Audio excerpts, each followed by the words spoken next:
3 ദിവസമായി Nedumkandam saint Sebastian സ്കൂളിൽ നടന്നുവന്ന നെടുങ്കണ്ടം ഉപജില്ലാ സ്കൂൾ കലോത്സവം സമാപിച്ചു. ഇഞ്ചോടിഞ്ച് പോരാട്ടം നടന്ന കലോത്സവത്തിൽ സംസ്കൃതോത്സവം UP വിഭാഗത്തിൽ 2 സ്കൂളുകളും UP ജനറൽ വിഭാഗത്തിൽ 3 സ്കൂളുകളും ഓവറോൾ ചാമ്പ്യൻഷിപ്പ് പങ്കിട്ടു. കഴിഞ്ഞ 3 ദിവസങ്ങളിലായി 10 വേദികളിലായാണ് നെടുങ്കണ്ടം ഉപജില്ലാ കലോത്സവം നടന്നത്. ജനറൽ LP വിഭാഗത്തിൽ രാജകുമാരി ഹോളി ക്യൂൻ UPS 65 പോയിന്റ് നേടി ഓവറോൾ കരസ്ഥമാക്കി. 63 പോയിന്റുമായി നെടുങ്കണ്ടം പഞ്ചായത്ത് UP സ്കൂളും 61 പോയിന്റുകളുമായി SAHS വണ്ടൻമേടും 2-3 സ്ഥാനങ്ങൾ നേടി.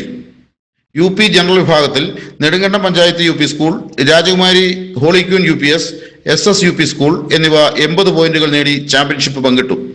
ഹൈസ്കൂൾ ജനറൽ വിഭാഗത്തിൽ 228 പോയിന്റുകൾ നേടി Kallar government higher secondary school overall നേടി. വണ്ടമ്മേട് MES ഹയർ സെക്കൻഡറി സ്കൂളും Chemmannar Saint Xavier's higher secondary സ്കൂളും 2-3 സ്ഥാനങ്ങൾ നേടി. ഹയർ സെക്കൻഡറി ജനറൽ വിഭാഗത്തിൽ Vandanmedu MES higher secondary school 218 പോയിന്റോടെ ഓവറോൾ കരസ്ഥമാക്കി. കല്ലാർ ഗവൺമെന്റ് ഹയർ സെക്കൻഡറി സ്കൂളും Chemmannar Saint Xavier's higher secondary സ്കൂളും 2-3 സ്ഥാനങ്ങൾ നേടി. ഒരേ പോയിന്റ് വന്നതോടെ സംസ്കൃത കലോത്സവം UP വിഭാഗത്തിൽ നെടുങ്കണ്ടം പഞ്ചായത്ത് UP സ്കൂളും ഹോളി ക്യൂൻ UPS രാജകുമാരിയും 1ാം സ്ഥാനം പങ്കിട്ടു. 86 പോയിന്റുകൾ വീതമാണ് ഇരു സ്കൂളുകളും നേടിയത്. അറബിക് LP വിഭാഗത്തിൽ ചോറ്റുപാറ RPM LPSും UP ഹൈസ്കൂൾ വിഭാഗങ്ങളിൽ കല്ലാർ ഗവൺമെന്റ് ഹയർ സെക്കൻഡറി സ്കൂളും ഓവറോൾ നേടി. തമിഴ് കലോത്സവത്തിൽ LP, UP ഹൈസ്കൂൾ എന്നീ 3 വിഭാഗത്തിലും ഖജനാപ്പാറ ഗവൺമെന്റ് ഹൈസ്കൂൾ ഓവറോൾ കരസ്ഥമാക്കി. നെടുങ്കണ്ടം സെന്റ് സെബാസ്റ്റ്യൻസ് പാരിഷ് ഹാളിൽ നടന്ന സമാപന സമ്മേളനം Nedumkandam block panchayat president KT Kunju ഉദ്ഘാടനം ചെയ്തു.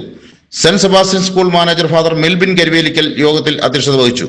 നെടുങ്കണ്ടം ഉപജില്ലാ വിദ്യാഭ്യാസ officer K Suresh Kumar, Sibi Moolepparambil, James Mathew, Subin Joseph, Rajesh Joseph, Shihabuddin Eettikkal, Joji Edappallikkunnel, Biju George, MM Devasya, Shiju Ullirippil, Sarin, Saiju Moolepparambil തുടങ്ങിയവർ വിജയികൾക്കായുള്ള സമ്മാനദാനം നൽകി. News bureau, Nedumkandam.